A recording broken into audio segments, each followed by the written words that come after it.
Hello, fellow gardeners and growers. My name is Emma and I am the Urban Botanist. In today's video, we're going to be talking all about one of my favorite topics, plant care.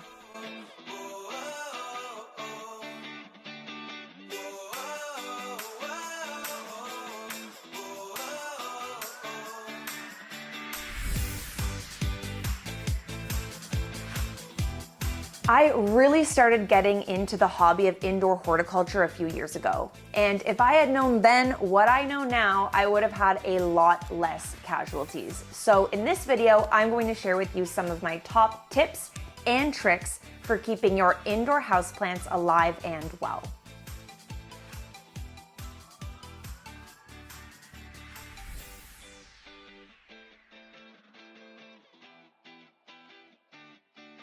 Keep in mind that these are just some methods that have worked for me.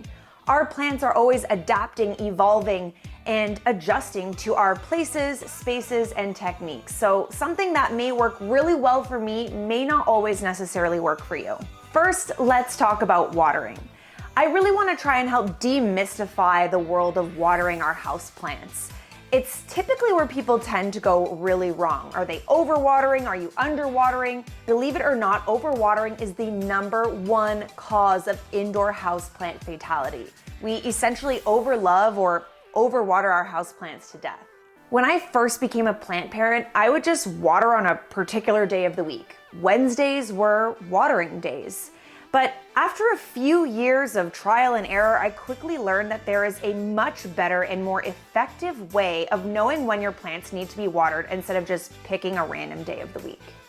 So here's a trick that I like to use when watering my plants. I use what I like to call the 2-knuckle rule, where I'll stick my finger into the top 2 inches of the soil, or all the way up to my second knuckle, and I'm feeling the soil for moisture. If my soil is feeling bone dry, okay, it's time to water. However, if my soil is feeling a bit wet, moist, damp, or soggy, I wait until those top 2 inches of soil have fully dried out. That way you can be sure you aren't overwatering. This will differ for cacti and succulents, as these type of plants prefer to have their soil dry out from top to bottom entirely before being watered again.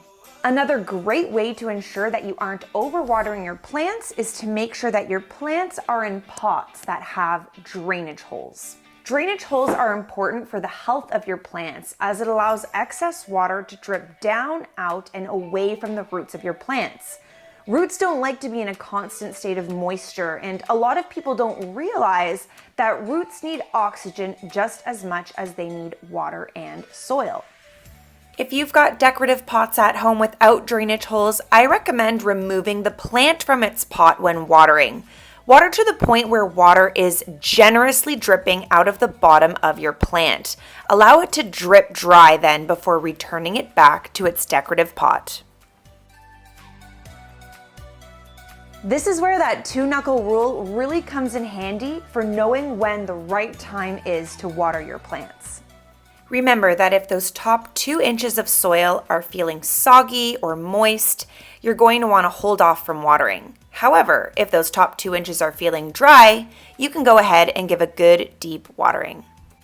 If you're leaving your plants unsupervised for a few weeks, a solution for watering your plants while away would be something like a water spike. Water spikes work through capillary action and essentially allows the plant to water itself, pulling water through the spikes slowly as the soil dries. Okay, let's move on to sunlight. How much sun is too much? Well, that's really all going to depend on the type of plant that you have in your space. Remember, plants are being domesticated into our homes and they do exist naturally out in the wild. So we are forever trying to essentially replicate their natural habitat by providing similar growth conditions inside of our spaces. So a fern, for example, would grow beneath a canopy in low indirect light. You would want to apply that same type of light to your indoor fern. My rule of thumb is that most plants do well in bright and indirect light, but of course this will vary from species to species. So my best recommendation is to take a minute and do some research on the plants that you have in your home. You'll likely learn something new, and that's honestly one of the best things about this hobby, is there is always something new to learn.